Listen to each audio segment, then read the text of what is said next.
We're going to 5 destinations and we are live. Welcome anybody that's watching us. We're only a couple of minutes late, not even a minute late tonight. Look at that, eh? Bang on time, yeah. Welcome to Power Unified Paranormal Investigators and our regular Paranormal Monday Live, which is a paranormal chat show with a difference.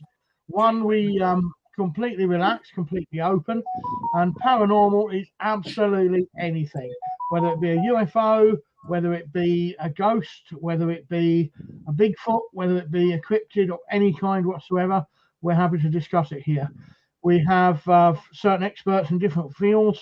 Myself, the co-host, it's Paul Howard from Host for Ghosts up the top there, waving now. Great stuff. We're joined from the USA straight away. Look at that. Prospecting USA. Superb. Thanks for joining us so much. Thank you so much. We've got 5 on live already. Welcome everybody. Please, hope you enjoy the show so much. If you do have any suggestions, put them down in the comment section, either now or after we've finished. If you want to come on the show and you want to have a seat and you wanted to explain to us about your paranormal experience, whether it be again cryptid, but honestly, anybody that's watching us is greatly appreciated. Thank you so much. Could I just ask, could you put the name, as in the actual name of the person in the comments? USA, just so then I know it is, because if you wanted to kind of pop on, you are more than welcome, because I think I know this is more than welcome. Now that's our intro. We're normally about an hour, running up to 3 hours. So we do running up to a week. Yeah. What was I going to start off with? I don't know. Happy New Year, wasn't it? Wendell Mosley. Welcome, Wendell. Welcome to Monday Night Live. Thanks for participating as well. Sort of putting a comment in and so forth. If there's any improvements, we're completely open to any suggestion. We don't belittle anybody. We won't tolerate anything like that. Everybody's equal on here. Myself and Paul started obviously off the lives 12 months ago now. 12 months ago. And we started it off basically on our own, mate, didn't we? And, we did, we did very much. And since then, it's just grown and grown and grown. And till today, like last week, we had 20 people trying to join us. And I'm sorry to anybody. I'm sorry to anybody that basically didn't manage to get on last week that did try to get on. I've only got 10 seats on here, same as Daniel's platform on StreamYard. We only have 10 seats each. Therefore, if we've got 10 people on, including myself, we're full. And StreamYard just wants me upgrade to the £50 a month package than what I'm on now. And £50 a month is a little bit excessive for a non-profit making hobby like we have. Yeah. Tonight, what was it I was going to start off with? Let's just do it. Oh, that was it. We're on about the Waverley Abbey. Yeah. Hi, Julia. I did send you through a link. Hi, Simon. Welcome. I did send you through a link, so you should be able to join us on here, if you wish. I sent Dora one, and I sent Luke one. He's here, of course. I didn't notice. He's so quiet. You never know he was there. He's in the dark, isn't he? Look. He's like a mushroom, isn't he? Kept in the dark of bed on. Waverley Abbey. Anyway, this morning. Yes, I did send it to you. I'll send it again. It's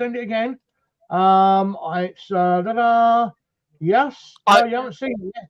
21 minutes ago. I'm going to send it again now, and it should go ping. There you go. Now, Waverley Abbey. We've been doing Waverley Abbey for a long, long time. Now, something really interesting happened a couple of weeks ago to us. But myself and Daniel were on the chat this morning having a private meeting, and we found a light which we're really interested in. It could just be a light anomaly from a camera, a flare, or something up the road. It could be any of those things. However, Paul has just reminded me, and the reason being, this house is actually demolished now. I never condoned doing it in the first place. I never did do it, and I never do places like this. I've done thousands of locations, but I don't tend to do graveyards or murder houses as such. And this was known locally as the murder house, and it's quite recent. If you Google what is it, Capel Cottage Stud, I think it was. Yeah. Puppy Farm. I think John Lowe. Puppy Farm. The what, mate? It's a puppy farm, I think it was. Yeah. Yeah, it was a puppy farm, and John Lowe was the guy that murdered his family, his wife, and his stepdaughter in cold blood. And you can actually see the police footage. Have you seen that, Paul? When he was, Julia, good to see you. Simon. And you could actually see the police footage when he got arrested and he was being checked in. And talk about cold-blooded. Or he wanted to make sure his dogs were fed. And he turned around and said his wife deserved it. It was a long time coming. And the other dogs weren't wanted. He basically walked in, picked up a 12-gauge shotgun, loaded it, went into the old barn, blew a couple of dogs to pieces, then went in, blew his missus to pieces. His stepdaughter ran out, dialed 999, and she said, "Oh, I've got to go back." Blah blah blah, and he blew her away as well. Now, the freakiest thing about this is, before anybody investigated it, I heard the 999 calls in my head. I don't know how, but after the event happened, I haven't told anybody this one, but I could hear the girl on the phone talking to the police, and the police woman saying, "Do not go back to the house." And she's like, I've got to. It was almost like a destiny thing. It's really weird. Anyway, it suddenly alerted so many paranormal groups in the area. If you can't really call them that, they love this murder and sacrifice thing. I just don't get it. And they were breaking into the house, and the house was trashed as normal, and the blood stains on the walls and whatever. Where a woman's been murdered, it just doesn't seem right to me on that freshness. Now, Paul just pointed out to me the light is coming from that sort of area of Keeper's Cottage Stud. That's it. Keeper's Cottage, yeah. I don't know if you know that one, Julia. No, I was just trying to think of it as you were saying it. Right. Well, it was something Joe Richards had a bit of a fascination with, strangely enough, and we had a little bit of not a fallout, but a disagreement as to me not wanting to go and take a group up there for her. And I said I just didn't want to do it. I said it's not the right thing to do. If you out near Guildford Way? No, it's up the road from the Abbey. If you turn right out away from the Abbey, go across up there on the left. About quarter of a mile on the left. Oh no, sorry. Yeah, it's been demolished now. It's been demolished now. Keeper's Cottage Stud. But it's one of those places where it doesn't really. It's not. I mean, I've been around Edinburgh and things like that, the graveyard and whatever. Obviously, Borley Church and so forth. Yeah, but you don't really. I mean, I'd love to do Highgate Cemetery. I'd love to do it. Me too. Well, let's do it. Let's do it. Let's do it. That has been. I've got a friend in North London, my friend Mickey, and he always said to me, "Oh, let's go, let's do Northgate," and I was like, I would love to do Northgate. It's North London. I would love to do Northgate. Well, let's do it. Let's all get together one day in the spring or something, and just go up there. Oh, I have heard. Yeah, I mean, I'm in. Paul, you'll be in. Yeah. Highgate Cemetery. Luke. But they only open it to the public twice a year, don't they? No, I think it's open during the day. you have to pay to have a guided tour. Yeah. And there's 2 tours. I think one's like north and south, and the other one's east and west or something. There's 2 parts of cemetery, and you have to pay depending on which part you want to do. So they do guided tours, so you have to sort of like book in on one of their guided tours. But yeah, 100%, I'm there. It's been on my hit list for years, donkey's years. So Right, let's I'm do it. definitely No, 100% there. let's sort it so we can all meet up somewhere and maybe take us to the finals rest of the way, yeah? Or going in one car or whatever. We'll sort it out closer to the time. But somewhere I wanted to go. But And that's also, have you ever thought about... Ian thought, okay, Ian, he went to high. Did you have anything happen? Ooh. Any activity? Or I love it. I love it. I was going to say, you've got to climb over to get in there because that's quite secure, isn't it? We've got That we've cemetery. got a tour guide here, guys. Yeah. Well, that's handy to know anyway, isn't it? Is that not where Stalin's buried? Is it Stalin? George Michael, all of them sort of people, isn't it? It's Marx, Karl Marx, that's it, yeah. Oh, Mark. George Michael's there as well, isn't he? Is it? Yes, he's there. Yeah, he's there in With spirit Stalin. anyway. That was a careless whistle. That was. Yeah. He's there in spirit, though. Also about Northwood catacombs. They're sort of like South London. Right. Okay. Northwood. That's out towards Harrow, isn't it? Northwood. Yeah, there's some Northwood in the catacombs south. there. South London. Okay. I think Northwood's out towards Harrow, isn't it? Greenford, that way out. Yeah, my geography's quite rubbish. So Mhm. Yeah. It's that area, I'm sure, Northwood. yeah, What is it? Northwoods.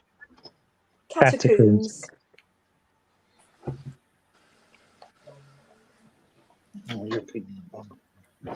Just having a quick butchers. The West Norwood catacombs. West I Norwood, think yeah. that's them. Yeah, yes. West Norwood Cemetery and Catacombs.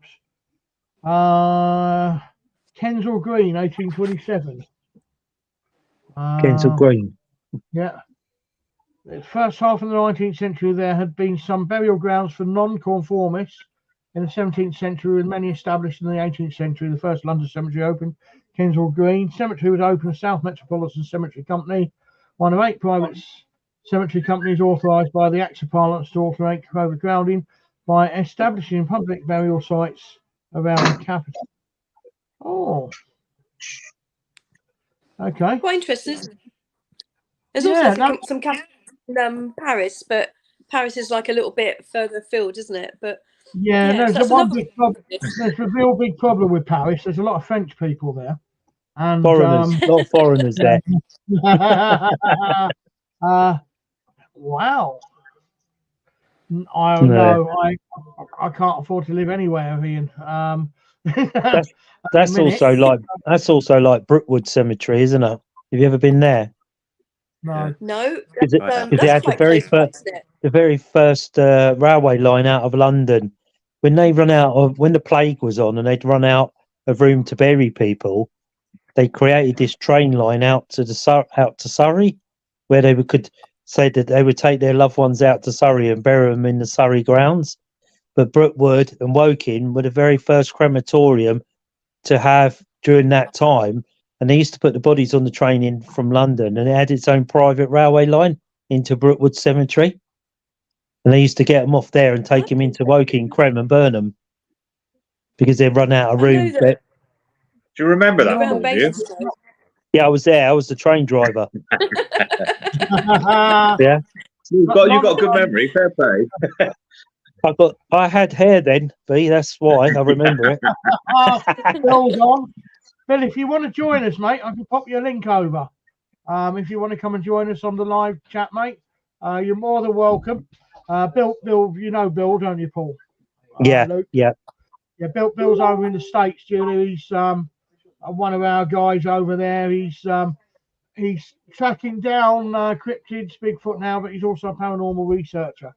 Quite a few years of experience over there. So it's good to get feedback from different areas of the globe. Yeah, and that's what it's all about. That's what it's all about. But if you go to Brookwood, it's okay, divided. mate, not a problem, mate. I'll see you soon on the podcast. Send me over some links, mate, to some of your podcasts, please. And because sometimes I'm sat up early hours of the morning or whatever, and I'd love to join you. If you ever need me on your podcast, we're all one anyway, mate. Now we've got the Worldwide Podcast Network. So Bill will be over, Paul, for the July one. Yeah. Yeah. So yeah. Had his dinner. But if you go to Brookwood Cemetery, it's divided up by World War One, World War Two graveyard, and it's full of CCTV, and it's owned by the MOD. It's so close, and yet I've never been. So close. But it's well worth going because it's divided into World War Two veterans and World War One and so on and so on. But the train line is right at the very bottom. Not that you're ever allowed to get to the bottom of where it is, but that's what it was used for. It was the very first to bring bodies out of London, and then they would be burnt. If you look up Woking Crematorium, it's the first ever crematorium ever made.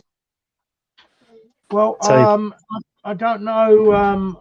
I mean, Shane and Daniel, they're over that way, and so is V. I don't know. Have you ever been to Bath? I have, yeah. Yeah. Yeah. Right. Bath. Yeah. I worked in Bath for a few months. Yeah, so I know it quite well. And V's only just up the road from Bath anyway, so I'm sure V's been. But what I would highly recommend to you, and something we may do this year, if we're up that way, is one of the Bath ghost walks, because the one I went on last in Bath is probably finished now anyway. She was an elderly historian lady, quite theatrical, and very posh. But the reason I normally do the ghost walks in the cities I go to, like York and Bath as well, is because it teaches you a lot about the history of the area you wouldn't normally know in a very short time. Now, one thing that she taught me, which I've since taken people to, is the hospital. Yes. Also the Bath Abbey vaults as well. Amazing city. Really, what this gone Halloween? Yeah, that's superb. The superb thing about it, she took us to a road of the city hospital, a bridge of the city hospital. Now, down this side, there's quite a drop. Superb, Ian. Did you get much there? And over this side is just like level ground. And the reason being, when people were dying of like smallpox or cholera or whatever, they just chucked the dead bodies out of the window because there was this huge drop, like 50, 60 foot down. And now it's completely level and it's full of bodies. Can you imagine the stink? But not only that, this bridge is supposed to be the bridge that breathes, It's supposed to have absorbed all of the spiritual energy, and certain people can actually feel the pulse of the bridge. Anyway, everybody's standing there going, yeah, what a load of rubbish. And she said, I can feel it. Why don't you try it? And some people went, oh, no, I'm not trying it. It's like, well, don't poo-poo it if you're not trying it, innit? So I said, I'll have a go. And I put my hand on the back of it. And instantly I felt the pulse coming through, like somebody's pulse. At the time, my girlfriend then, she put a hand on the back. To start with, she couldn't feel anything. Then she went, my God, something just touched me. And a few people then, because of sheep syndrome, took on to doing what we did. And some couldn't feel anything. Some went, oh, it's cold, that's it. But most people could actually feel this wall having a pulse. Well, something led after that was that people tried to get a pulse from all the other walls that they passed. Oh, look, here's another bridge, here's another wall. Oh, look, Pizza Hut will try that. Yeah, the pub will try that. Hi, Harry. Good to see you, mate. Harlem's on. Good to see you, mate. Hi, we've got welcome along. more. You'll meet Harry as well, Paul. So at the what's it? Hi. And they couldn't get anything. The woman turned around. She went, "You know what? That happens on every ghost walk I do." She said, "Because people think, oh, there's a trick. It's a pulse in your hand you're feeling, or something like that." She said, "So they go trying all the walls and things like that." And the you've got the circle there as well. You remember in Oliver where they were singing "Who Will Buy My Beautiful" on the crescent? Well, that's in Bath. Right? The Royal Crescent.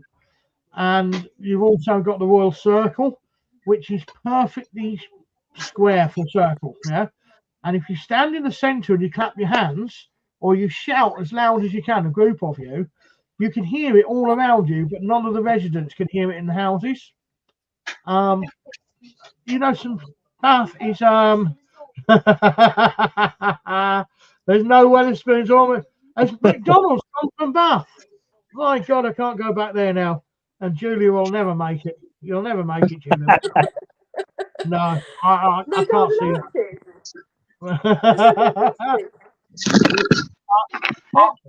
Shane just died. Why, Shane? I've just dropped. I don't know what. Oh no, that's not- You know, he can't believe there's That's no me. donuts there. That was a ghost. Yeah, ghost of McDonald's. Yeah. Yeah. He was planning. He just booked his trip to Bath, and he found out there wasn't a McDonald's there or a Wetherspoons. My God! No, he probably went, "Oh my God, how much?" I think I'd have dropped my phone at that price. Meal £4.70 bloody 9, and I don't even eat chicken. I don't eat junk food. You know why I don't eat chicken though, don't you? Foul. Yeah, it's Go foul. on, foul, yeah. There's always one in there. There's always one. Julia, don't encourage him, please. I know. He doesn't need any encouraging. He doesn't. Yeah. And V, we're going to talk to Chris and whatever over the next few weeks, myself and Daniel, about getting this keyboard up to you at some point, mate. So you should finally have one. Yeah, you should. Angela picked up a keyboard. V's been looking for how many years for one, V? About 15 years. About 15 years, V's been looking for a certain keyboard of a certain number so he can get the MIDI function working and get the notes off it. And he messaged me, he went, "Oh, do you reckon you could do me a favour, mate?" And I went, "What's that?" And he went, "Oh, this keyboard, I've been looking for..." And he went, "You do live in Portsmouth, don't you?" Well, that's very true. I've never tried. I mean, are you speaking from experience? I don't know. Anyway. Well, let's just say for a minute, I'm having chicken salad for dinner, and you said about I know, but don't, but don't. Yeah.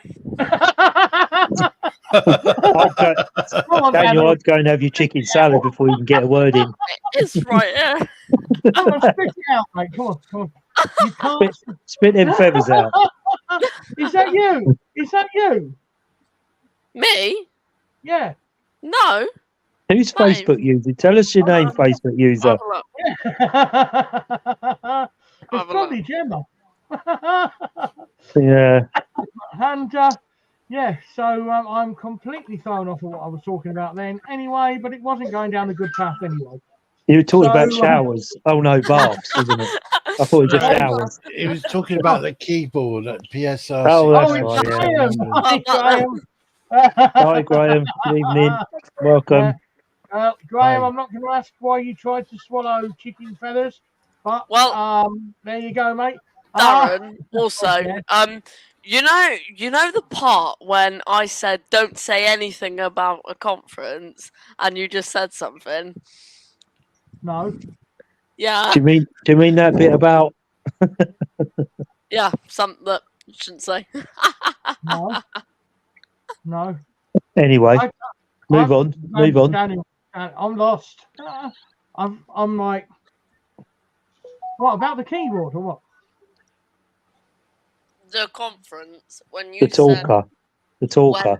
when Harlem came on and Bill came on and you said to Paul, "Oh, they'll be at something," and I said, "Don't say anything."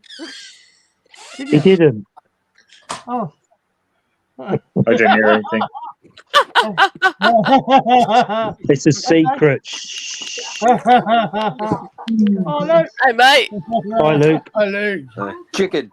Yeah. Chicken. Is that finger licking good? No. It's Oh, That's a, oh my god! Is that a roadkill? Is that roadkill? I think you've run that over. that's it. You reversed over that, got the first one, and then backed over the second one. 100%, mate. 100%. Good boy. That's what we like to see. It's called recycling, isn't it? That's it. I'm going to hand over to Paul now because he's got some interesting tales to tell about another sighting, I think, as well, isn't it, Paul, about a ghost ship? Yes. I don't believe we've actually spoken to. Oh, Scott's on. Everybody Hi, say Scott. good evening, Scott. Hi, Scott. He's down in the Welcome along. Yeah, good to see you again, mate. You must get on about your dolls sometime. Yes, we're interested. Interested in that. Yeah, Scott's on. He's got some real haunted dolls that he looks after, and you must get down there. You've been there long enough now, Scott. You can have your studio sorted out, mate. Come on, get talking about them dolls, mate. We need you. Yeah. Good to see you, mate. Nice to have you. Thank you so much. Interested in that. Yes. So anyway, I'm going to hand over to Paul, and he's going to do his little bit about the, or whatever it takes about the ghost ships, Paul. Yeah.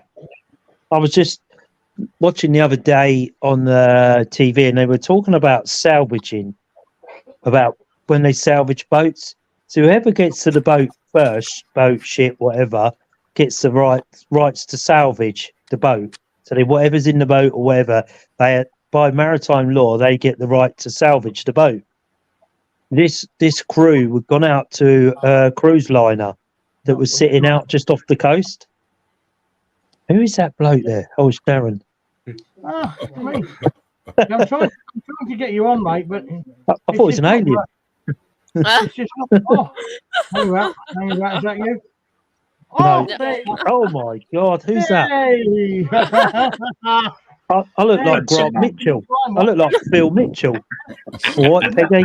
Then you want on Prime Watch, mate. Where's Grant? Get out more pub. I look like. Anyway, so they went to salvage this cruise liner that had been decommissioned. So they were salvaging it out of a harbour. They with a tug. So they tied it all up, dragged it out. This is only last year sometime, I think it was. So they were pulling it out towards the sea to salvage it. So they would then climb aboard and start their salvage from inside out. And as they were pulling it out, about 3 miles out into the sea, the tug broke the ropes that were towing the ship. So they had no more ropes. So the ship was then just left. So they knew it wouldn't go anywhere. So they turned round back into shore and picked up new towing ropes. The time they'd gone back to the ship, it had disappeared, just literally gone. So they were searching the area for days and days and days and could not find the ship anywhere. So eventually, I think they said about 6 months later, they'd given up looking because it had literally just disappeared. When the Coast Guard were flying in a routine flight over, and they saw this ship afloat, just wandering along, and they obviously radioed it in. So the tugs then left. There was 2 or 3 tugs then left from different ports because the first one that gets there has the salvage rights on it, even though the first people had it, but they'd lost the salvage because the ropes had broke.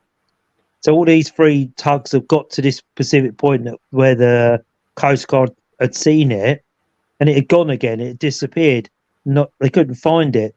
So it's about, I think he said it's around about a year it hadn't been seen, this boat. It's not run aground. It's not, nobody's seen it on the shipping. They've asked all the ships to keep an eye out.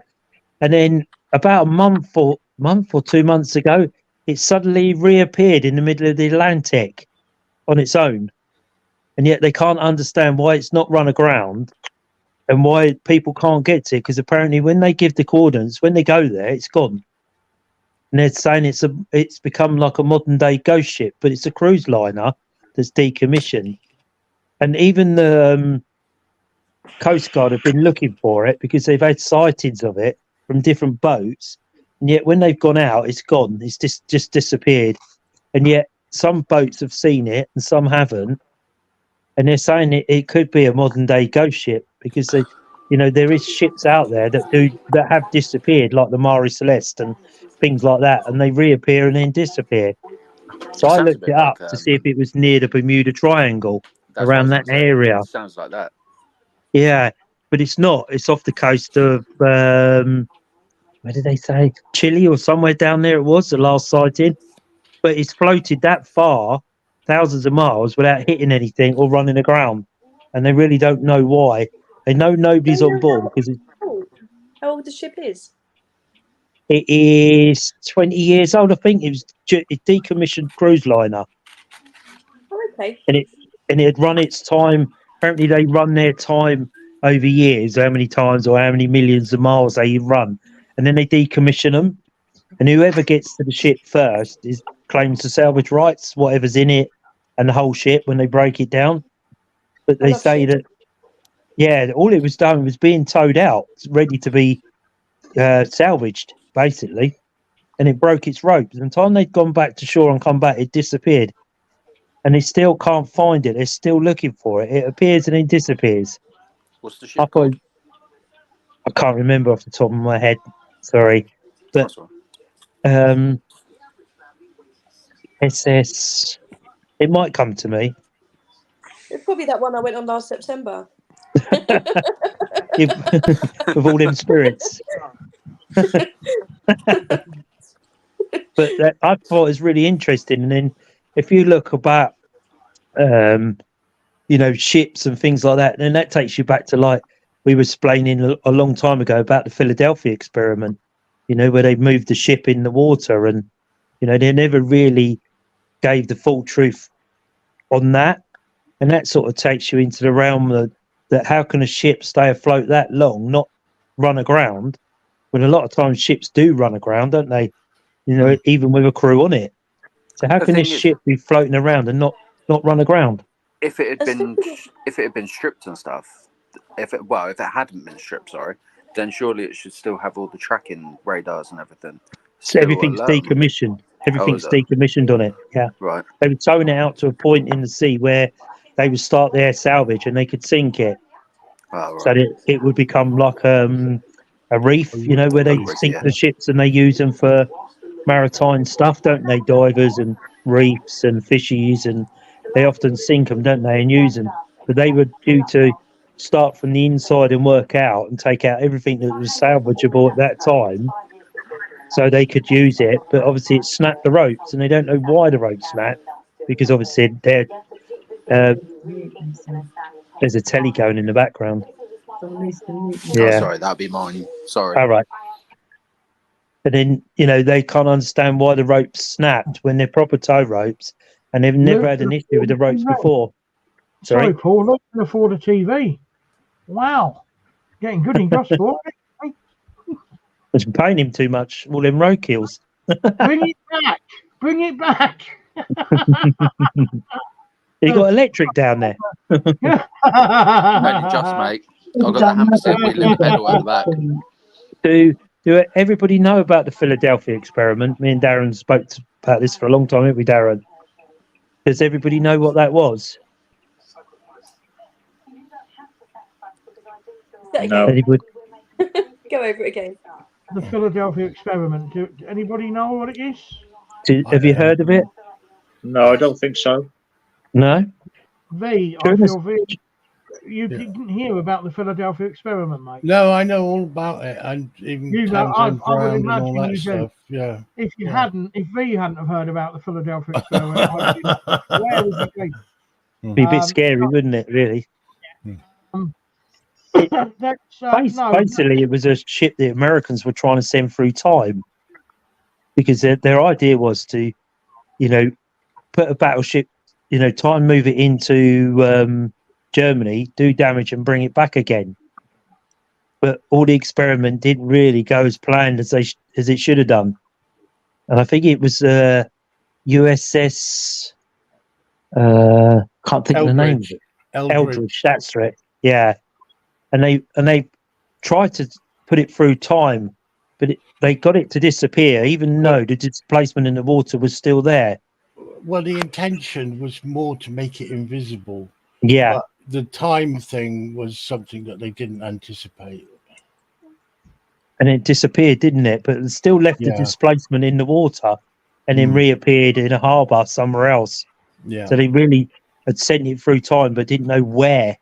They had no control over where it had gone, other than it suddenly reappeared somewhere completely different, where everybody's saying, well, hang on a minute, that wasn't there a minute ago when I think it was a ferry crossing the river, bumped into it, because it wasn't there when he'd left the station. So it's quite a famous experiment during World War II, where they were trying to... The people that survived, they just banged straight up. What the book doesn't tell you about, or any of the books, they've actually tried to make it into a love story, the same as they made the Essex Boys into a love story and things like that, because it takes you away from the real truth of it. What the hell did they do with it? Now, many years ago, I managed to get hold of some papers. Believe me, I've lost personal photo albums through moving around the UK so much. So anybody that says, oh, why didn't you hang on to them? Well, I couldn't, simple as. But they were basically classified and declassified papers that should have been shredded. And I managed to get copies of them. And when the ship came back, it actually vanished twice. When it came back the second time, there was navalmen melted into the fuselage of the ship.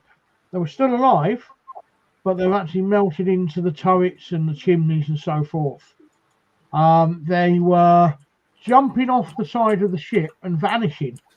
And then some would and some wouldn't reappear. Now, the ones that did survive, they locked them up and they interrogated them. And they proclaimed them all as insane.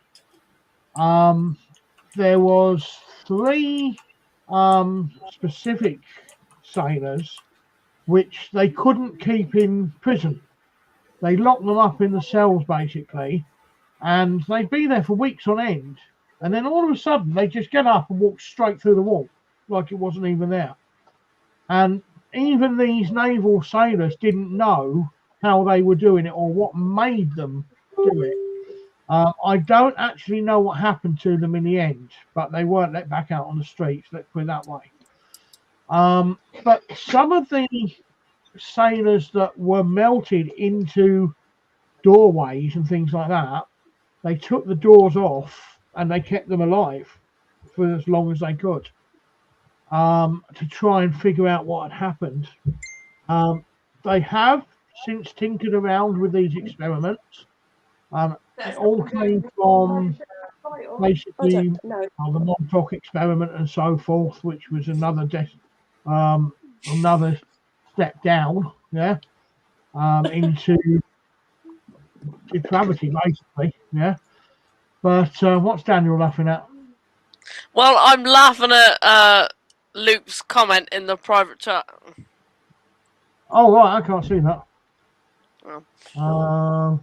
I do apologise. I'm in my bedroom and somebody thinks it's quite funny to wave my light about. Wave your light? Yes. Yes. You don't think it's funny it being red? As long as it's not waving something else. No, we leave that to you, Luke. Anyway. Thanks. Yes, there is a couple of films about it. That's Scott. right. There is. Yeah. But they try to dramatise it as a love story again. It's strange how all these things they happened, but they try to take it away. A bit like Rendlesham, you know. The Rendlesham forest incident is. I mean, I've been at the site of the landings, and I'm telling you, there is a very strange feeling to this day with the EMF meters going off at the landing sites in Rendlesham Forest. The pub that all the RAF crew used to drink at has been changed names, and the prices have been put up so high that it's detrimental to the normal person going in there. So this is how they do it. And the Forestry Commission has put the landing sites in different areas to what they actually really were. What's the point in doing that? What's the point in it? Unless they're trying to take you off the scent, and that's all they're trying to do. But no, the documents I saw on when that Philadelphia experiment had been done were they actually had two huge generators on there, and it was kind of one would work against the other. Hi, John. Hi, John. Sorry I'm late. Hi, John. Oh, hi, V. I didn't see you there. You were hiding. Yeah, well, he hides in the dark, John. You know, he's more like a cryptid every week. He's old V. Huh? The lurker in the darkness. You can hear by that laugh, can't you? You see, he's like, that was a very sinister laugh, V. I could do better. I could do better. Like, moo ha ha ha ha ha ha ha. That's just plain bloody freaky. That is not right. We've got people leaving us because of that now. Look. Scared them off. But no, they did make a film, but it wasn't the normal. Well, it was the normal. Yeah, that's Daniel. He said he's just disappearing for 2 minutes. Right, timing, guys. Right, and when he comes back, 30 seconds late. Let's just, for the hell of it, say you're 30 seconds late. Yeah. So Daniel, you said 2 minutes, and you were gone 2.5. What's going on? Yeah. And like, all be serious, right? That'll really do his head in. It really will do it. You know, the thing is, he's probably got this on live as well on another phone next to him. Do you know what he has? He's got 3 screens, isn't he? Yeah. Yeah, his dad built in that sort of thing. I think you're just giving the game away there. Yeah. Yeah, what a shame. What a shame. We'll still do it anyway. No, he's probably out. He's probably gone to the toilet or whatever. That's where he's gone. He's got to get his chicken salad, I expect. Yeah. Tell him 2035. Where the hell did you get chicken salad from? Oh, From a chicken. He announced it half an hour ago that he's having chicken salad. Actually, do you know there's a link between the Philadelphia experiment and this weird Canadian guy called John Hutchinson? Okay, I didn't know that one. If you go on YouTube and you look up the Hutchinson experiments, you can see some video of this really quite amazing Canadian guy. And what he's done is he's bought up old military equipment like radar equipment and radio equipment and all sorts of stuff, and he's been doing experiments, and he's been shut down by the Canadian police about 4 or 5 times, with the national government getting involved, because he's producing some sort of frequencies which can move into other people's spaces, like the flat next door, and cause things to levitate a bit, like a sort of ghostly situation. And it just freaks all of his neighbors out. And one of the effects that he's got from this is that things melt together. Yeah. Which is reminiscent. Could somebody turn that television down, because I can't think straight when thank you. there's actual film of a metal fork, and a piece of wood, and they become embedded together at the molecular level. And this is reminiscent of what you were talking about in the Philadelphia experiment, the man melting into the deck. And I would say that he's producing the same frequencies, but he doesn't. He's not sure which frequencies they are or how to focus them. But there's actual footage of a cannonball just levitating. So if you go on YouTube and look up John Hutchinson and the Hutchinson effect, you'll I've see seen some that. really interesting stuff. Yeah, That's interesting. Yeah, if you can, send us a link for you, will you? Because that'd be interesting for all of us. But I don't know why Daniel's piping up. He was 30 seconds late. Yeah, 2.5 minutes. Yeah, he's gone over to 2 minutes. Daniel, that was 30 seconds. 2 minutes, 30 seconds. I will say, if you want the absolute truth, No. I've just had a confirmation of another American guest, Darren, for the event. I just needed to kind of. Okay, yeah. Oh, it's gone. It's out there. Who is it? Ruby Wax? Is it Ruby Wax? No. He's going to go on at me now tomorrow. He's going to go, why did you mention? I will. Okay, something that is going to be announced next week now. Is another guest from America will be kind of joining us. Brilliant. Now. Brilliant, yeah. It's brought our tally up to 8, Darren. That's incredible. That's brilliant, mate. That's brilliant. It's Donald Trump, isn't it? Yeah.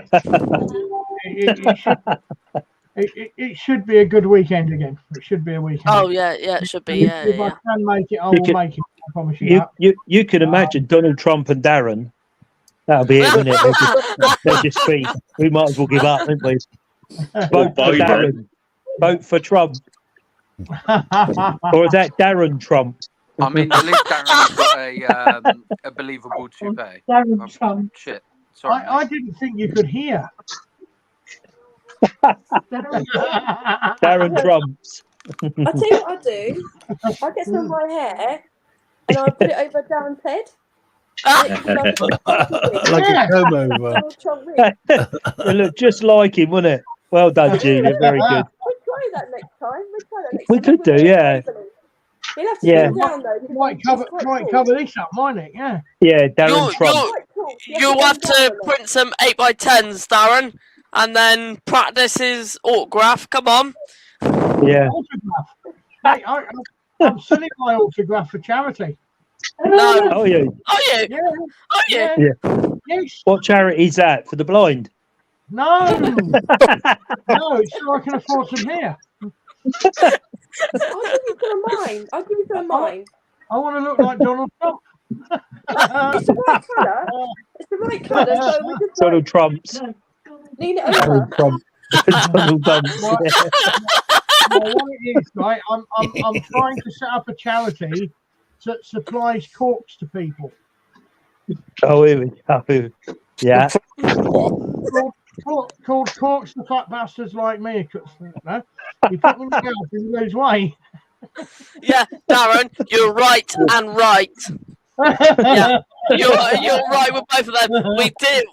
We did it earlier. We can do it again now. Yeah, that is a corker. That one. Oh dear. Everyone's a winner. It's a cracker. Yeah. Going back to the ship thing, right? Yeah. And I think it was about 2 minutes 35 seconds you were gone, Daniel. Yeah. 32 but minutes 36 actually. I mean, it doesn't matter, mate. It doesn't matter. Or do they?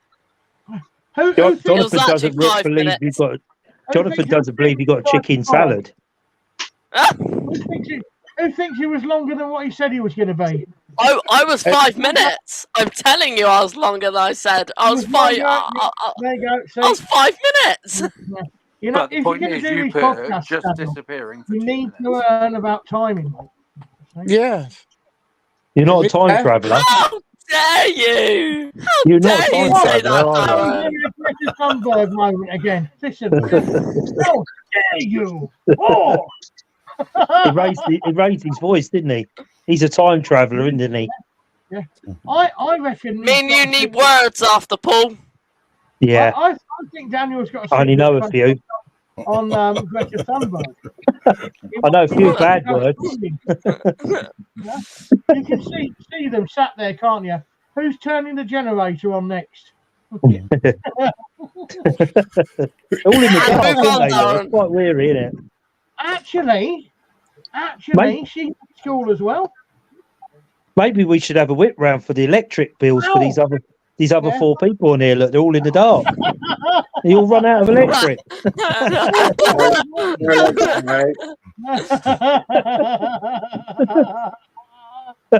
I can't afford to have the living room light on as well. Although, Paul, Darren did show me his disco earlier. Oh, he did he? He did show me that earlier. We've been on the phone twice, and probably for the number, probably 3 hours, I would say, Paul. So I've had a lot of Darren today. Did you get a word in that 3 hours? If Darren shows his disco, that's normally you've got to be someone special. But I mean, all in the same sentence, you've said Darren showed me his disco, and I've had a lot of Darren today. Yeah. You might want to rephrase that. Yeah. Didn't come over too well, that one. It doesn't paint a good light, that one. No, it doesn't. Yeah. Hang about. I'm getting cold. I've just got to turn the heating back on. There you go. Anyway, where were we? Chicken salad, I think. Chicken. Oh yeah, Jonathan said he didn't believe you had chicken salad. Nobody has chicken salad. Not in January, anyway. No, like having ice cream in January. Oh, let's go for an ice cream. Really? Nice casserole or something, you know. I've got a tuna salad. Tuna? Yeah. Did he come and do your piano? And then you've eaten. Must be warm in your house. Jonathan's eating the piano tuna. It must be warm in your houses with all this salad going on. I'll tell you what. We're having stew. My body thinks you're all getting healthy, and it thinks I might eat salad as well. Yeah. So you don't want to be doing that. That's too healthy. Try to make up for all the carbs. Last time I started eating salad, the rabbit died. Anyway. Anything green's too healthy. You know? Who wants to eat a broccoli? A broccoli's a small tree. Who wants to eat that? You don't eat small trees. I love trees. Funnily enough, Paul, that was in my chicken salad. Why would you eat a tree? It should be in the garden, not in your plate. Why would you broccoli with a chicken salad anyway? Surely, if you're going traditional, it's lettuce. Well, it was kind of. It was a chicken stew. No, it was kind of half roast dinner, half chicken salad. It was just something. How can you have half roast dinner, half salad? Because you can. You either have one or you have the other. Yeah. You have mayonnaise on it as well. He had a starter and a main together. That's like having orange and milk in it together. Oh no! Oh no! Don't! Oh, honestly, don't! I hate milk. Yeah.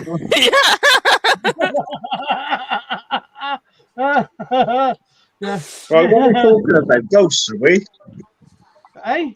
What are we talking about? Ghost ships? Yeah, I know. It's gone right off topic tonight, hasn't it? Chicken salads. Chicken salad and goat And chips. milk, wasn't it? With milk poured over the top. All these ghost ships and things like that seen around the globe. One thing that I always find interesting is obviously the Bermuda Triangle, because there's loads and loads and loads of theories about the Bermuda Triangle being magnetized and so forth. And they found these planes, and that was the planes that went missing. Then all of a sudden, they find it wasn't them planes, and they haven't got a clue where these planes come from. Now, an interesting thing on the Bermuda Triangle is the amount of ships that have gone missing through there. They're all below a certain threshold of size and weight, for starters. But they're seen all over the globe afterwards, you know. Now, all right, you can probably go 50-50 on the sightings. You know, 50% of people are either drunk or they're glory hunters and they're looking for, oh, yeah, we'll say we saw a ghost ship, yeah? But what you've got to think to yourself then is, these people that say, oh, we saw a ghost ship, if they were really going to be big glory hunters, would they not say, oh, yeah, we boarded it, we went all around it, we heard some strange noises, we jumped off the side, it was really dramatic, instead of saying, well, we just sat on our ship and we saw it go past? You know? I think the former is the one. They'd say, well, we went on board and whatever, yeah, if they were looking for glory hunting. So one thing that really strikes funny is they all go vanishing as they cross the triangle, or all these ships are on about, yeah, and then they reappear at different areas of the globe. Are they in a different dimension for a bit, or what? You know? I was just about to say, is it ley lines and portals and all that they go through? Yeah. Well, that's an interesting thing, Shane. Yeah, ley lines, is it? Because well, it's been proven the ley lines on the ocean floor. So I watched a documentary not that long ago about flight MH370, I think it is, which is a really famous flight that went missing. Is that Malaysia? That's a Malaysian one. Yeah. Well, I think we watched that. They're saying that the ley lines on the actual seabed itself are just so ridiculous that they truly can't understand what it causes. And it's like the magnetized weather there, the freak storms that they get is just, they come out of nowhere. It's not only ships that disappear around the area. You know, there's planes that disappear, isn't there? Squadrons that have disappeared, supposedly. Right, yeah. I mean, you know, it's difficult to sort of track the story down, doesn't it? It's obviously something in that area, whether it's a portal or whether it's a time slip or something. How can they go there and then suddenly appear thousands of miles away, you know? What is it, Daniel? It's Darren. What is it? It's Darren. Anything. You have. Oh, God. Basically, I messaged him the same message. I'm just disappearing for 2 minutes. And he replied now. I just went, that was for earlier. And he just said, at least I seen it.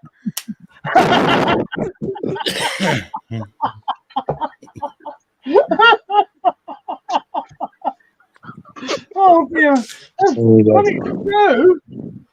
Horrible.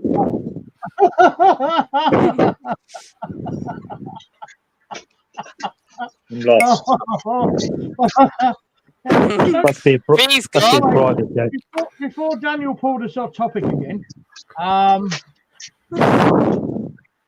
ley lines. Timings, off topic, and mucking around on air. Anyway, but then the ley lines are what spirit are supposedly used to move around anyway, aren't they? Yeah, there's an energy, there's a frequency and energy or something and maybe portholes open up across some ley lines. But it makes you wonder if the ley lines cross each other, whether that becomes then a portal or some sort of, I don't know, time travel between it. You know, I have a fascinating story about a friend of mine, you know, that something happened to him, you know, similar to sort of that sort of thing. And it's sort of mind-blowing, really, when you consider, you know, what happened to him. It's bound to affect it. I mean, crossovers with energies and frequencies. Do you know what I mean? So there's got to be some sort of energy and like compass confusion, something that's scattered. Yeah, do you know what I mean? It makes you wonder what sort of frequency it emits. Yeah, at that specific time that they actually cross. We get that here as well, though. We get that off the coast of Yorkshire. There's Right. lots of cases that Paul Sinclair's brought up about fishermen who've found themselves in a sort of a foggy mist suddenly, and their compass is just spinning like it's a motor or something, you know. And, yeah, that's it. Yeah. Have they ever lost time, V? Yes. They've actually lost time. Well, actually, they made time. There was one case I remember Paul talking about that some guys were going out of port at the same time as other guys, and or soon after the other guys had gone, they went out, and then they went into this fog, and then they found themselves on the fishing area that the other guys were heading to, who'd left before them, and somehow they'd gained an hour. That was a weird one. Amazing. Had they gained an hour, or had the clock gone forward an hour? I don't know. It's weird, isn't it? Well, they got there before the other boat, did they? Yeah, they got there before the other boat that left before them. Yeah. After going into a fog. And there was that other case as well. There was that guy, I can't remember his name. It was before the Royal Air Force was formed, and he flew down, I think it was from somewhere up near Scotland. He was flying down country, and he was looking at these places that would later become RAF stations, and he was looking at these guys in blue uniforms, and he couldn't understand it because he didn't understand, because that wasn't a thing at the time. And then later on, it turned out that he was looking at RAF stations that wouldn't actually come into existence for 5 or 6 years. You know. Yeah. So it just makes you wonder whether then, when their ley lines cross, whether they do actually cause a disturbance in the atmosphere or the surrounding area, doesn't it? That affects maybe, maybe time and space. Maybe we see ghosts because we're affected by the frequency of the ley line. What we perceive as ghosts, like you were saying, him seeing RAF stations that weren't really there until 6 or 7 years later on. Yeah. Well, they were there. They were there as early airports, but they weren't actually RAF stations. RAF, yeah. It didn't exist yet. So that would say that he came forward in time then, wouldn't it? Because if he saw them 6 years prior to them becoming RAF stations, obviously, then it means he travelled through time forward. Yeah, and then when he landed, nobody believed him. Well, you can imagine that, can't you? Yeah. Especially in them days. They wouldn't believe a lot of people, would they? I find the disappearance and the time weirdness with aeroplanes more interesting than the ship things, because where you've got the ships sinking, that could be because you've got lots of gas suddenly being produced on the seabed. Yes, I've heard this theory as well. Yeah, there's an awful lot of methane on, and it's in a sort of frozen form, and every now and then it just gives off, and that lowers the specific gravity of the water that the ship's in, so it just sinks. So it lessens the density of the water. Is that what you're saying? Yes, that's exactly it. Yeah. Right. But that doesn't happen with the airplanes. No, but then with regards to what you're saying about the ships as well, some of the ships have not been kind of known to sink, but they've known to disappear, then reappear. Yeah. Which is obviously then as well why it makes it more mysterious and unexplainable. Yeah. So I completely get what you're saying, because I've looked into the Bermuda Triangle massively, and it is. I don't think anybody's ever going to be able to explain what's going on there. It only seems to be at certain times, isn't it? It's not any time you go over there, everything disappears. It's only certain times, whether that's down to atmospheric pressures or atmospheric changes or whatever. Yeah. But people fly over it and through it and all sorts, and still come out the other side. So what changes in that area that can consume a boat or a plane and transport it, I don't know, 3,000 miles away? You know, Well, an That's interesting weird. thing is, mind I saw blowing, isn't it? years ago when I was a kid, my dad took me to the cinema to see it. And it was a good hour and a half, hour and three-quarter film. And it was about the Bermuda Triangle. And he said, "Oh, you'll like this, Dar." He says, "It's all about this place called the Bermuda Triangle." Well, "Oh, what's that, Dad?" He went, "You'll see." He says, "Ships disappear and whatever." And I can't remember the name of the film. I've never seen it again. I've only just seen it this once. But they were on about like the QE2 going across it and whatever. And they carried out experiments on the QE2. And this weird, when they hit a mist,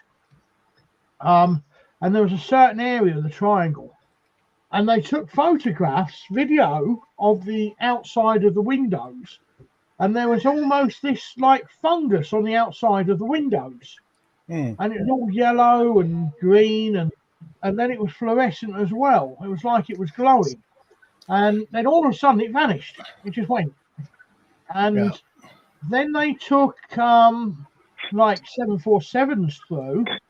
And I mean, it took them months and months and months to do it. But this crew just sat on these 747s, back to forwards, back to forwards, back to forwards. And one turned around and said, obviously they were that bored, you know, I mean, can you imagine sitting on a 747 just going back and forth from Miami all the time? That one of the crew shouted, "Hey, guys, look, it's happening." And they were also... they've obviously turned the cameras on in haste, and they've tried to be as professional as they can.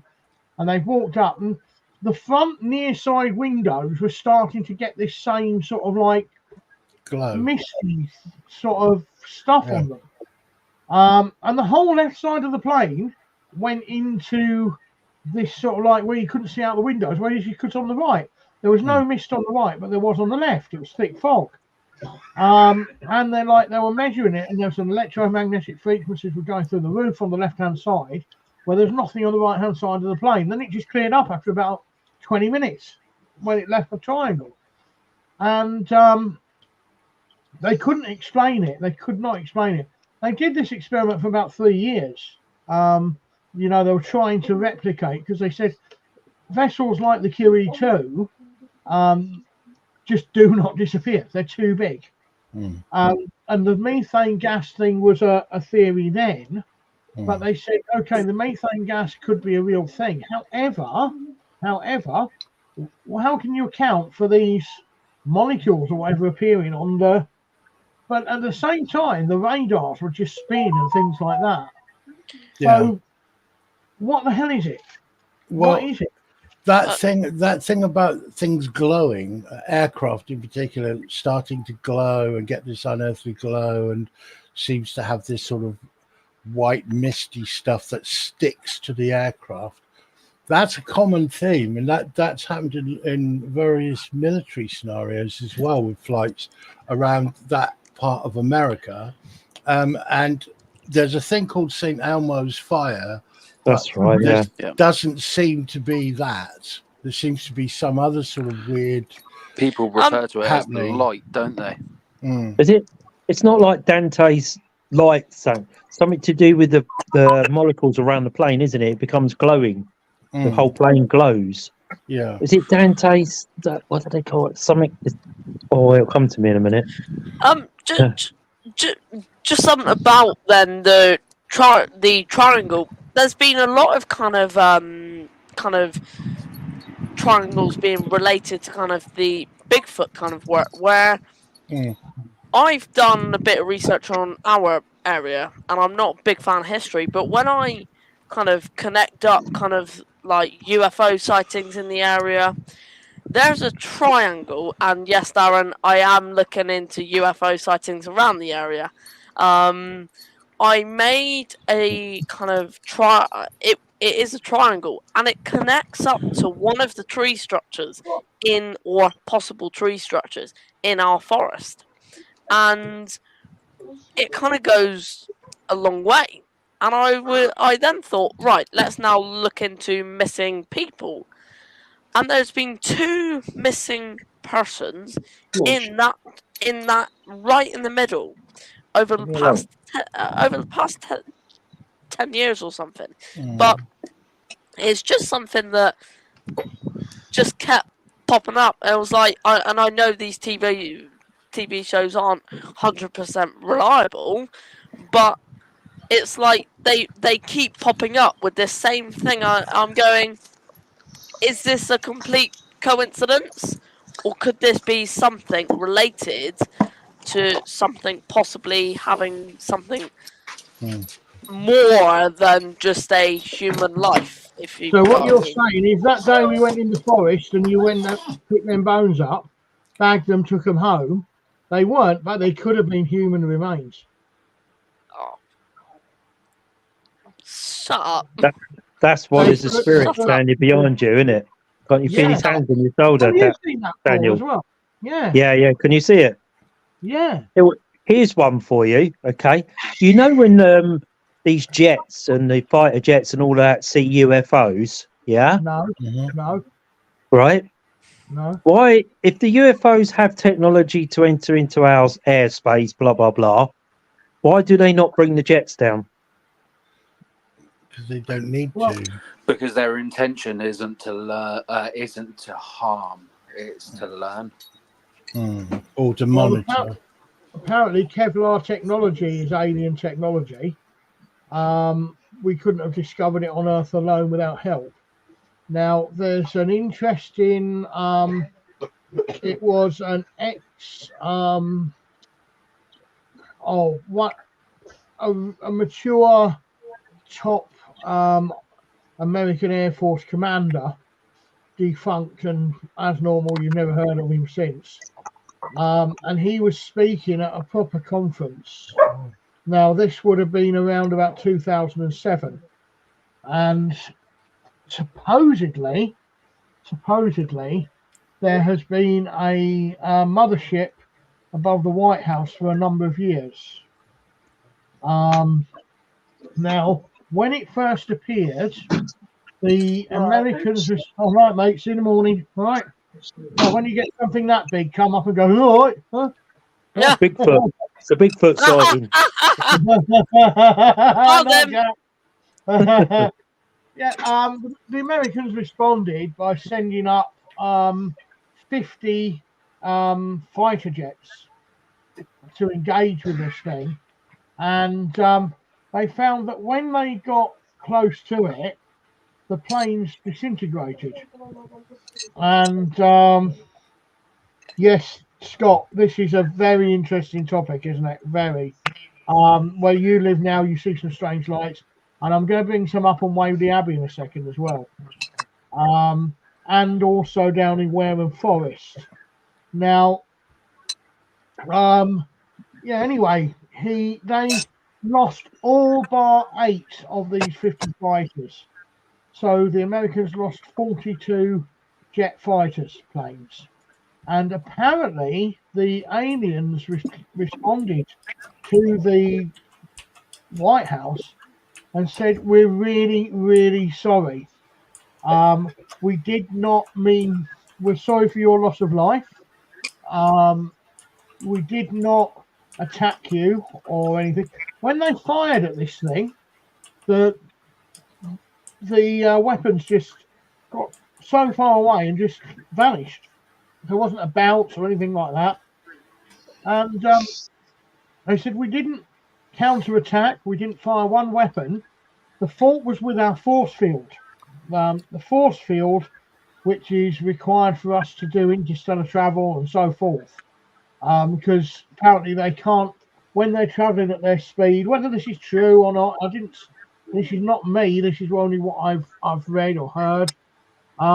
They can't counter for every comet that may be in their way. Therefore, they have a field around them that will disintegrate anything on impact. Therefore, they don't damage their ship at the high speeds they're traveling. They said, however, that's what caused the problem. However, we have rectified the issue, and if you wish to send any planes up now, you won't lose it. We won't count come in peace and so forth.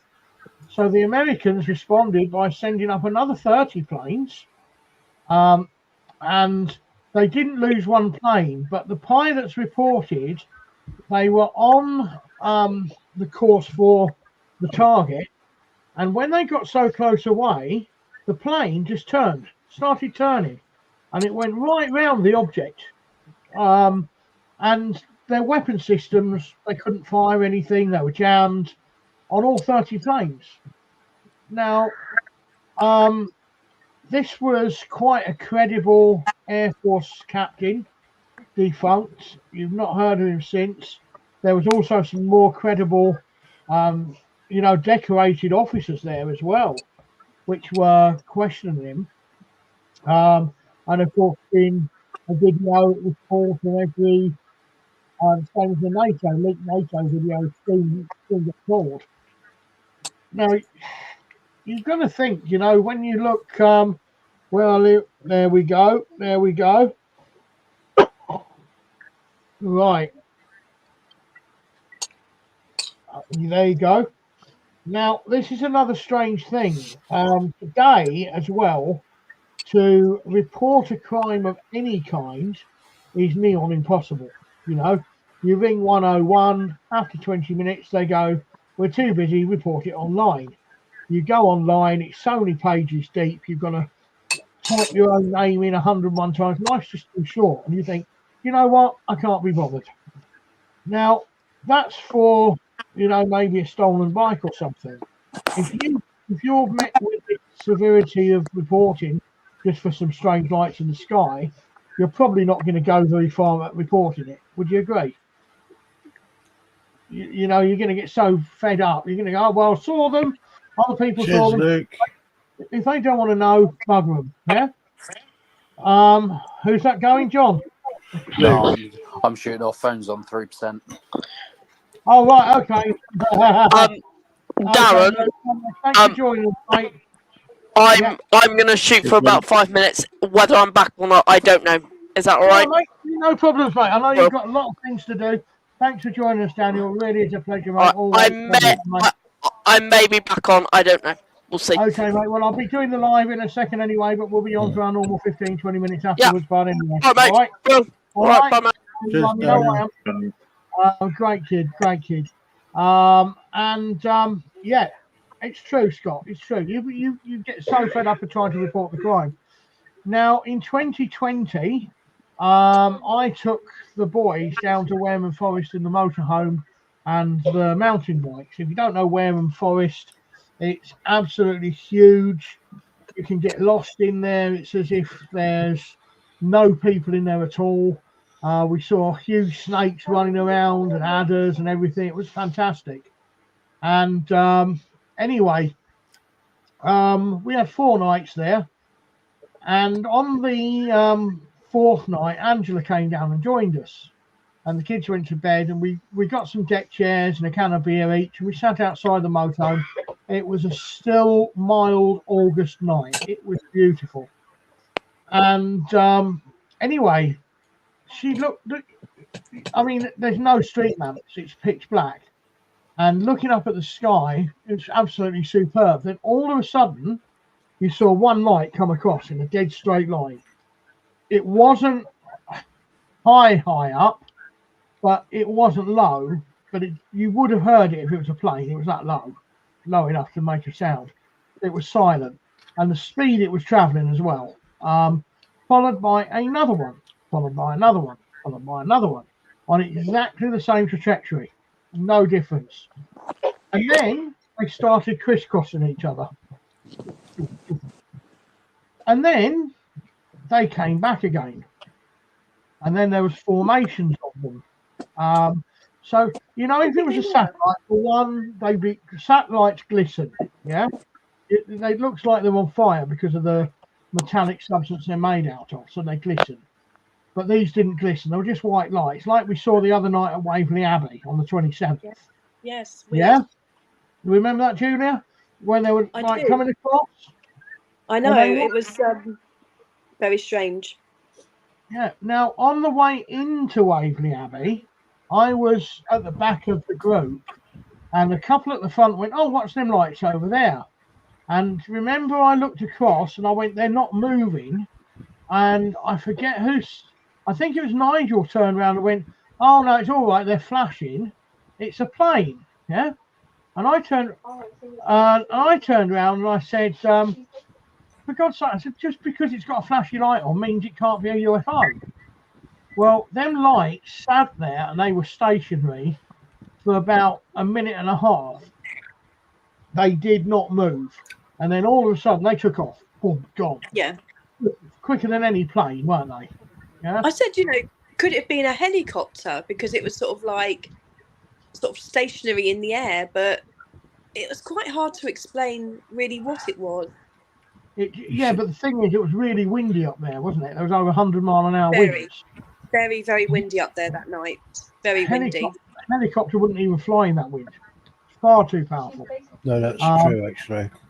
And plus the fact, if some idiot did take a helicopter up there, you wouldn't just sit stationary in one position. It would be blown all over the bloody place. Yeah. Well, it's like the diving thing.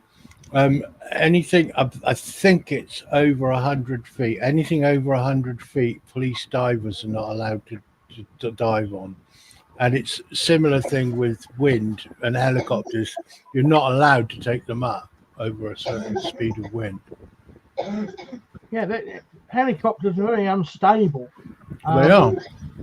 The way a helicopter flies is it's suspended by its actual axis, which is just below the prop line. When you've got the prop coming out the top, that's its suspension line there. And it's basically hanging on a bit of rope. And that's how a helicopter flies. Yeah. So when you turn, you're just turning the helicopter like that, a bit like a motorbike, and it goes round. So you just tilt the propeller slightly like that, and it will spin. That's why I think it's like 55 mile an hour, 60 mile an hour winds. They can't fly. Plus they're dependent on the rear rotor, aren't they? They're dependent on the rear rotor to prevent precession. Yeah. And if you've got wind over a certain amount on the back end, you're not going to lose the benefit of the rear rotor. Yeah. And it's just going to spin round because it's on that axis. It's just spinning round.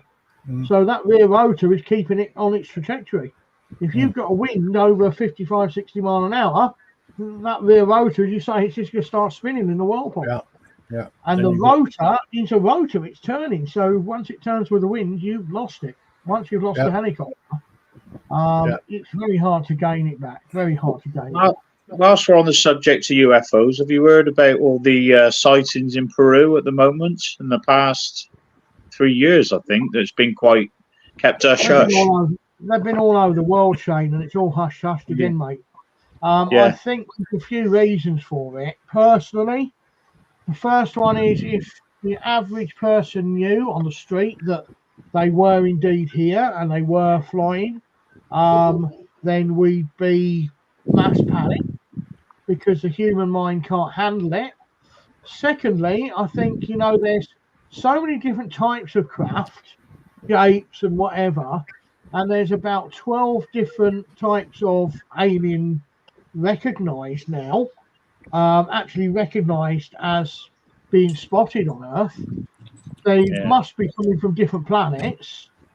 But so I think we also got I think that we've got tourists coming and going, look how primitive they are, they still kill each other, that sort of thing. And I think thirdly, a lot of the stuff is actually our own technology. I think a lot of it comes from us. And the reason I think that is, one, you wouldn't release everything to your enemy. As soon as you released it to your public, you've indeed done just that. You've released it to your enemy. So you can't just release it, can you? Secondly, if you want to test out your own top military tech, what's the best place and the best thing to test it against? Well, that's quite simple. Your next in line highest military tech around the world. So when these naval officers and ships and whatever and helicopter pilots and jet pilots see these UFOs or UAPs as they're now known, I think we're testing them out against our own military tech. You know, right, let's put this new top of the range, state of the art against the whole of the US Navy, and see how it fares. Yeah. Well, you know my thoughts on it all, because I'm I'm a Christian. I believe in the Bible. I believe in the Book of Enoch, where it says about the fallen angels, which are aliens. Yeah. The way I think of it, these aliens are demonic. They are from the fallen angels. And they've given us technology. It says in the Bible, they've given us technology thousands of years ago, how to make weapons, how to do this. And this is where they're getting it from, the Egyptians, because of the fallen angels were teaching humanity about, it says all this in the Book of Enoch. So, I mean, it's just an amazing book. I mean, I never go into religion too deep, mate. Because it's not a religion. It's not religion. Christianity is not religion. No. It's seen as, and I never go into it. I'm not going to disagree with you. The reason I don't is it's like politics, yeah. If you turn around and say, "Well, I think Labour should get in," and somebody goes, "Oh, I think Conservatives are doing great," and the others go, "Well, we want the Green Party because we want to stop all the oil on the planet," you've suddenly got. I understand. You know what I mean, mate? So yes. Listen a second. I know that, but what I'm saying is, I like to research, and if it states in an Old Testament or in the New Testament or in the Quran or something like that, I want to stick my head into it and find out more. So, I agree. Do you see what I'm saying? So, by reading the Bible, it's opened my eyes up to so much more. That's what I'm saying. I can agree with you on that, mate. There's a lot of things that are foresaid in the Bible.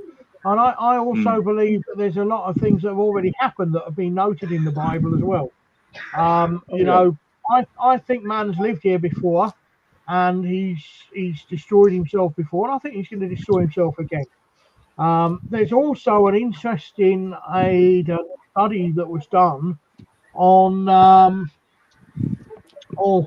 it wasn't that too many hundreds of years ago, Neanderthalic age and whatever.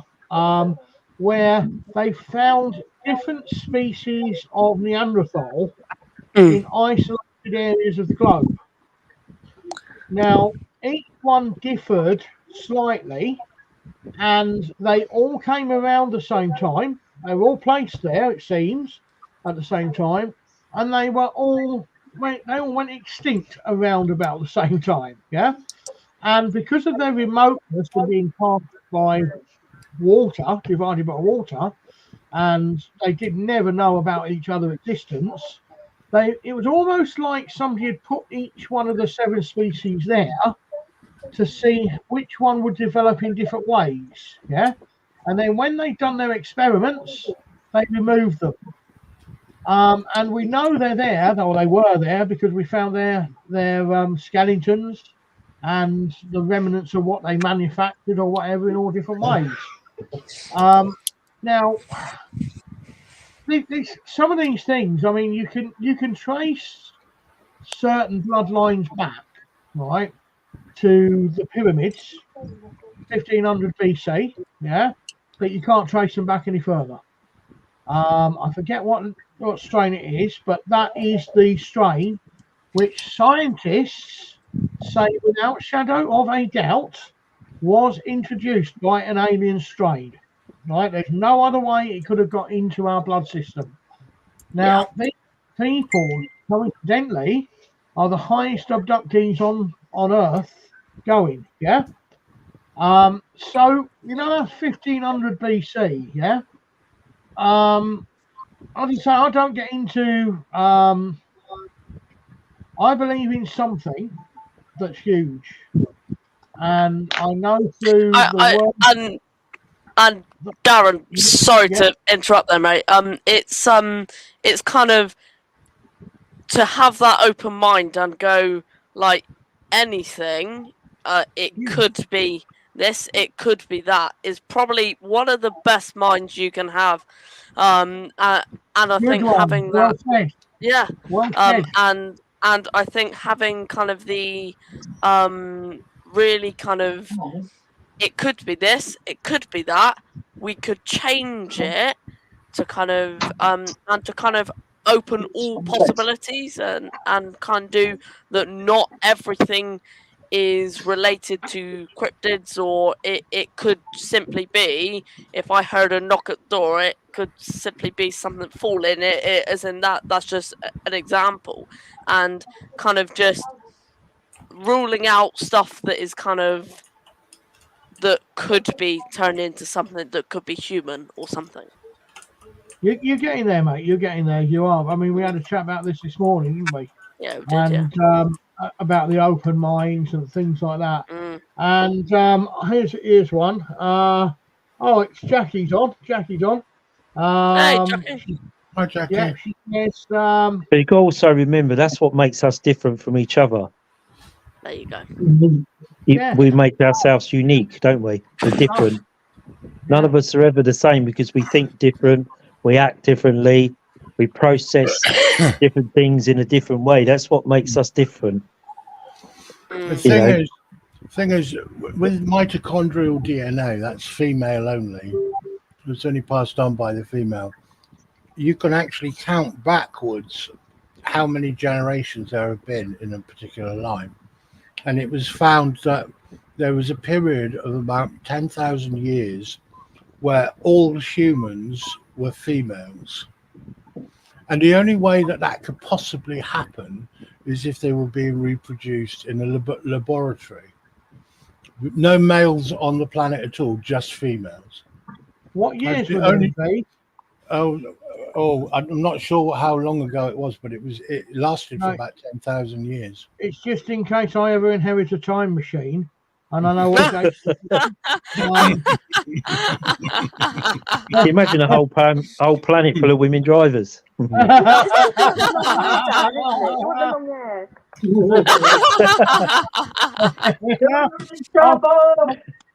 I probably won't be much use to them, but I'll have a damn good go.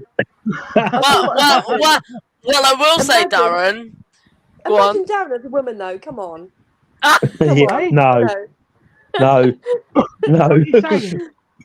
Well, I can say, Darren, I saw you on a video probably 3 days ago where you had hair, and I went, okay. Did he have his dress on? Well, I went, it doesn't look like you, and now picturing, yeah, that's right, and picturing you with long hair, and no, I just can't even begin to kind of think about that. No, just no. Yeah. It does go long sometimes, don't you, Darren? Yeah, I had it long up, not until long ago. Yeah, but I just get fed up washing it. Well, I often think your fringe has dropped down to your eyebrows. Your hair's that long. Actually, do you know what? The other day, I undid my trousers and I found my fringe. Did you? You mislaid it then. Or did you have your trousers on the wrong way round? It's still blonde. You had your trousers the wrong way round. We know. Darren, you do know the flies and the belt go at the front, don't you? Not at the back. Yeah.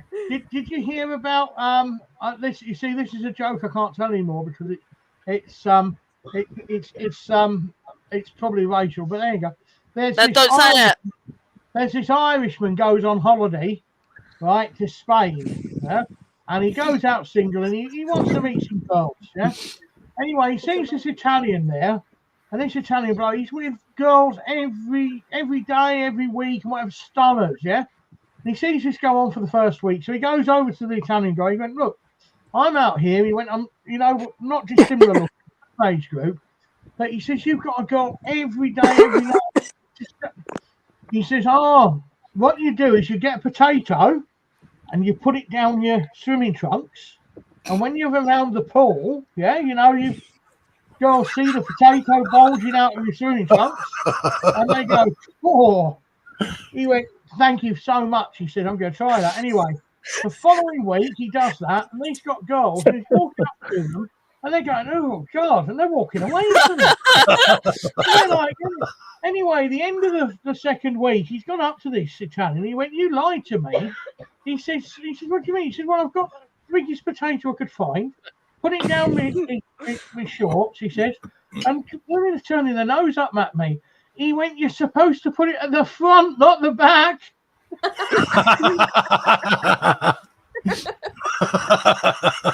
That's not going to end well, is it, that one? Okay. And let's end it there, Darren. End the live there, because that's gone way too far. Hang on, that's becoming very dangerous. I had a really good one yesterday. Could I ask a question first? You are more than welcome, Facebook. Could you do me a favour, just on your question, fire ahead to the team, please. Feel free. There is no silly question as well, so whatever it is, please feel free to ask it in your own words. Could you just put your name on it? Yeah. So we're not. Yeah. Who is it? We're not, because all it comes up is Facebook user, and we. So please fire ahead with the question. Please fire ahead with the question. Is it Jackie? It might be. First time viewer. Jackie's been. This is first time viewer. Oh. Yeah. That's quite good, isn't it? Yeah. Hold on. Welcome as well, because we're always welcome new viewers. It could be the police looking at Darren's joke about the potato. No, it's not her. No, it's not Jackie. I was trying to figure out what nonits meant. No nits. No nits. Well, yeah, no nits. That's Roman. If you die young and partner dies, say 40 years later, when you're reunited, that's quite a touching question. It is a touching question. If you die young and your partner dies at 40 years later, when you're reunited, what age are you both? Oh, Paul, I'm going to let you. So I think I think it's the age of when you die. Yeah, I think once you die, you don't move on, do you? You don't get older. No, so I think spirit age. Yeah. Sorry, John? I think that by the time one is in the next life, Earth time is irrelevant. Yes, yeah, I agree. Yeah, I think I know the name. The day you die, you pass over, like Julia's saying, is the time that you will meet at that age. What about children that die and grow in spirit? Yeah, about children that die and grow in spirit. Well, I've got my That's a own good point, idea, isn't it? and my idea to this question, I'm not answering for the children. As you know, it's something I'm not always over keen on anyway, when we find children in places. You know how I think everybody has in their own mind. I mean, I'm 50 now and I'm disabled, you know, I've got walking difficulties, I can't run.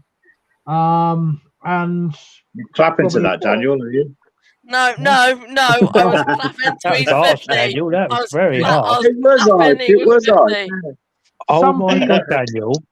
That's very harsh. Some people mock you for it. Anyway, I'm telling your dad. No,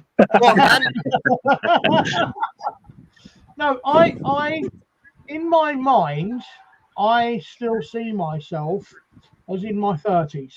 I can remember I was still pretty fit. I could climb up mountains, hills with little effort. I could still run. I could still swim hard, toss children in the pool and lifeguards with them. And I think we all have that sort of perception in our mind. I mean, Paul, I'm sure you don't feel like you've had what you've had this year. Yeah. you know, you don't feel the age you are. Yeah. No, no. When you're driving down the road or riding a bike, you've got an age in your mind and an image of what you look like, which is completely incomparable with what you are now, the same as myself. Yeah. Yeah. And I think that when you're an adult and you pass, you can revert back to that age. I went back to see my mum and my dad. Now, this is strange because as sensitive or whatever you are, people that have lost a loved one often turn around to me and they say, I wish I were like you so I could still talk to my mum or my loved one or my dad or whatever. It doesn't work like that. I do not know why. Jen will tell you. It's like you've got a link with other people, but you've still got the link with them, but it's not like you have with others. It's weird. I can't explain. Anyway, I went back and it's confirmed through some of the actions and whatever. And I went back and I walked up a road, a quiet street. There was bungalows. My mum loved bungalows. And I walked up to this house which had flowers outside, petunias, pansies. There wasn't any busy lizzies. Mum wouldn't have them because of the fly. There was a couple of roses that she liked, the colours and so forth. And I got to the door of the bungalow, and I know that the dining room window was to the right, and then there was a little recess here, and the kitchen window was there. And I looked through the kitchen window, and Dad was standing there, and he was smiling at me. And I walked back to the door, and he came in and he said, all right, Dar, he says, come on in. And I was like so excited to see him.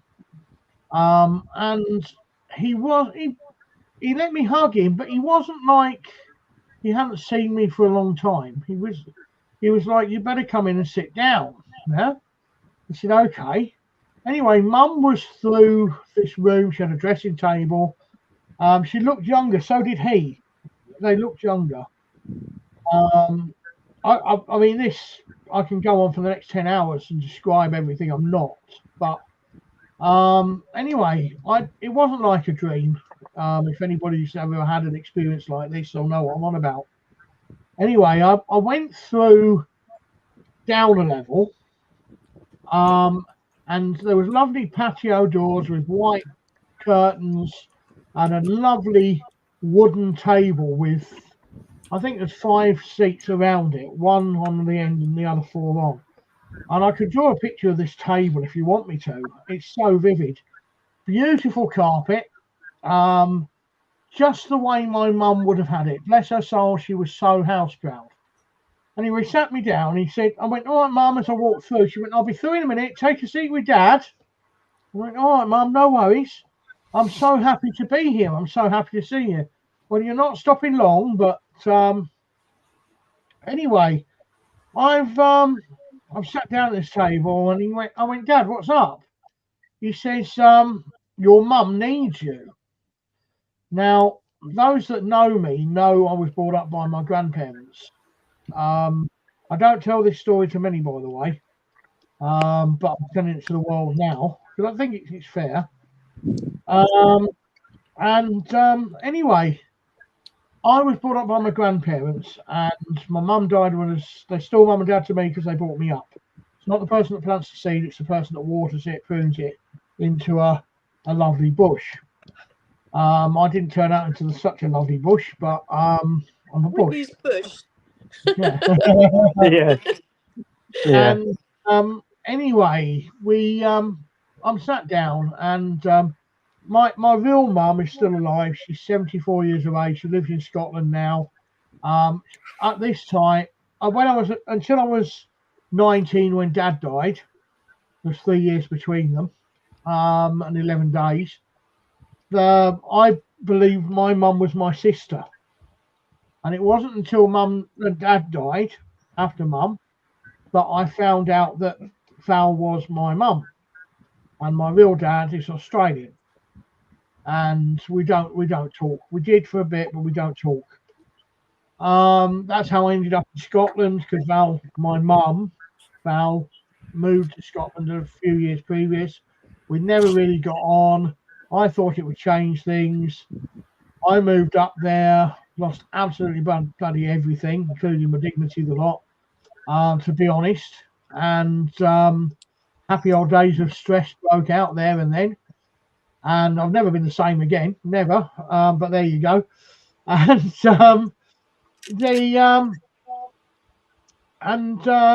suddenly it was like, anyway.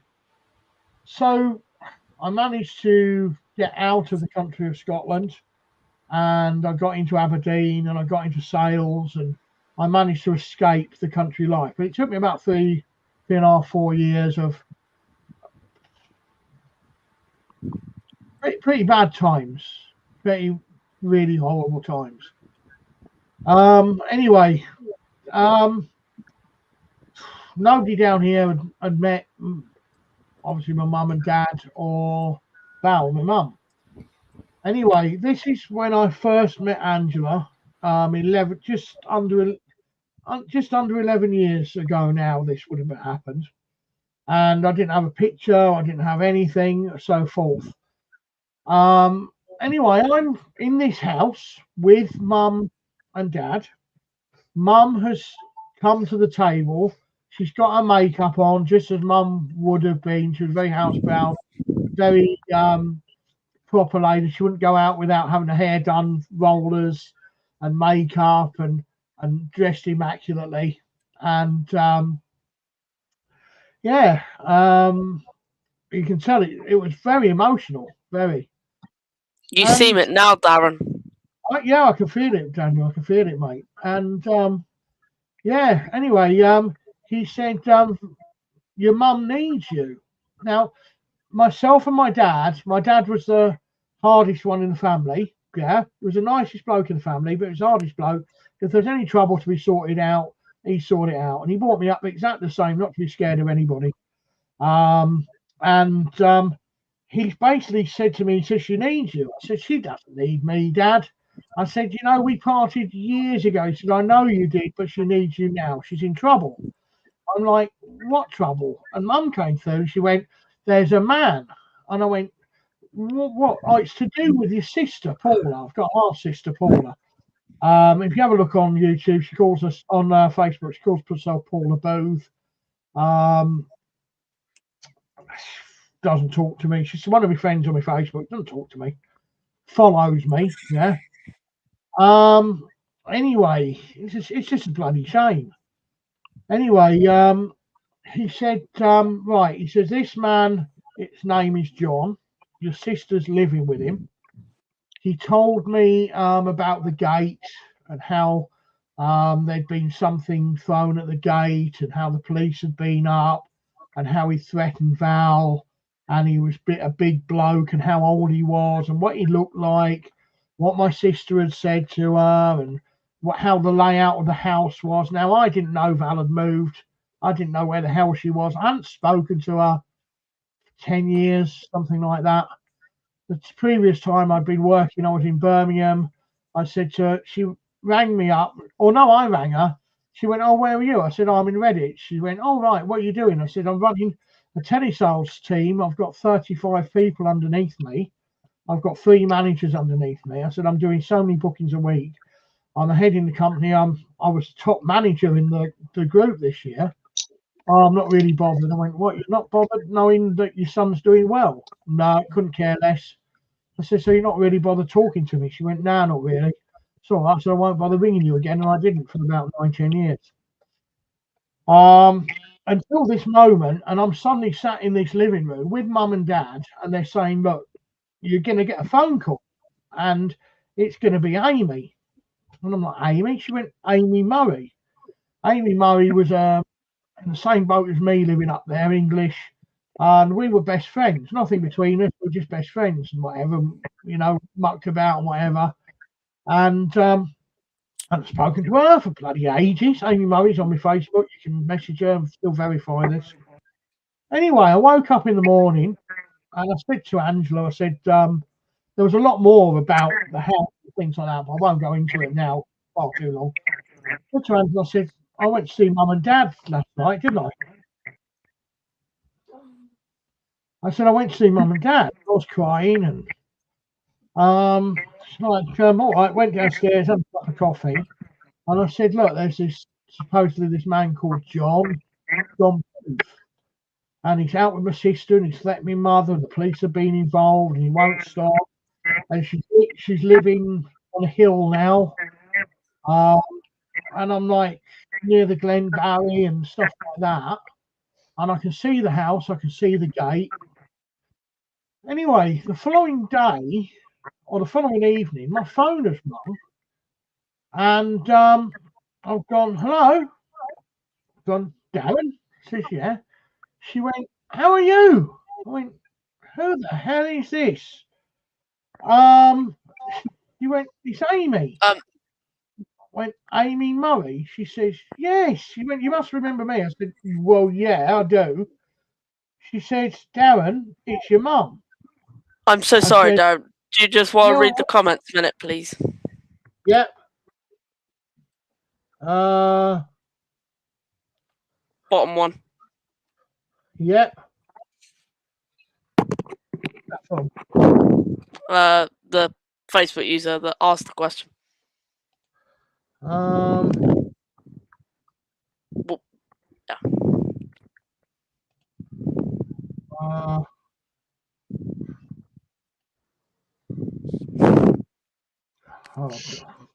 Getting to my shortcuts on here, mate, is not easy. Yeah, anyway, I basically described everything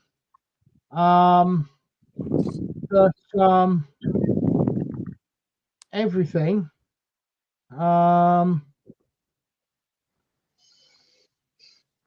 it's on your group, Darren, if you're looking. Yeah, well, yeah, seems a bit rude to me. Yeah. I mean, if you don't like it, seems a bit rude and insensitive to me. Yeah. Yeah. Which is why I mean, picked. Yeah. Darren, no. Why don't you just leave us and just stay away from the channel? Simple as, yeah. And that would be absolutely superb. Thank you. You know, you do get people like that, you know, unfortunately have yeah. I think we probably know who it is anyway. I know exactly who it is. Yeah. Right. Yeah. Yeah. Yeah. So yeah, I think we know who that is. It's some yeah. I just posted it in the chat. As in the private chat. Yeah. I mean, obviously, I've got loads of really nice messages coming up here. I've been leaving these out because I was talking about something. Hey, prospecting. This, yeah. I've even had a nice comment being sent to me, Darren. Thanks, mate. Thank you. Well, I basically describe everything as night, mates, in the morning. Yeah. Do you reckon that is who we think it is, Julia? I don't know. And enough comments now on there. Another one, yeah. Yeah, I don't know who that person is. No, sorry. I posted it in the private chat, guys. Have a look. Right. Okay. Yeah. We'll Because just do suspension for that. I would say. Shall I tell you my joke now to cheer you up? Yeah, go on, mate. Yeah, why not? Okay. I'm so sorry, V.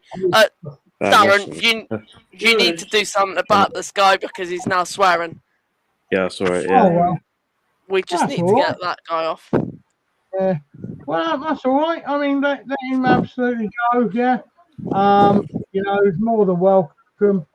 More than welcome to. You know, I mean, if that's what the narrow mind is. Yeah. Can you not turn off the anonymization of and comments? then Yeah. This is as far as this mind goes. Yeah. There's another one. Yeah. Why don't you? Boring crap. Yeah. My battery's just about to die. I find it quite funny that these people manage to do their own shoelaces up in the morning. Yeah. Darren, just end the live. Yeah, I would, mate. You don't need any of this on here. We don't need any of this on there. Just end the live, Darren. Well, it's that. I'll just do this. Whoever it is. I know exactly who it is. And he's. I'm not going to say it out loud though. Okay. You can say it if you find the private chat. Well, he's now been suspended. Did you see that comment? Because I'm. I'm not. Thank you. I gotta leave, lads. Because Alright, bye, Shane. Bye, Shane. my battery's just about to die. Okay, mate. See you later, Shane. Take care, bud. Bye, Shane. See you later. Darren, Thanks for coming, mate. Bye. The other one. Yeah. The other one. Yeah. Yeah. Oh, yeah. Well, that's directed at this young girl here, which I'm not having, so I've suspended him. 28 days. I would ban him if I was you. Yeah, I would. Yeah, you will be back. End the live. Just end the live. Yeah. You don't need comments like that on here.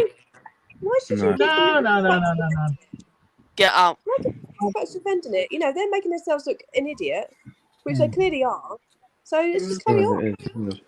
Carry on. Yeah. He's in. Yeah.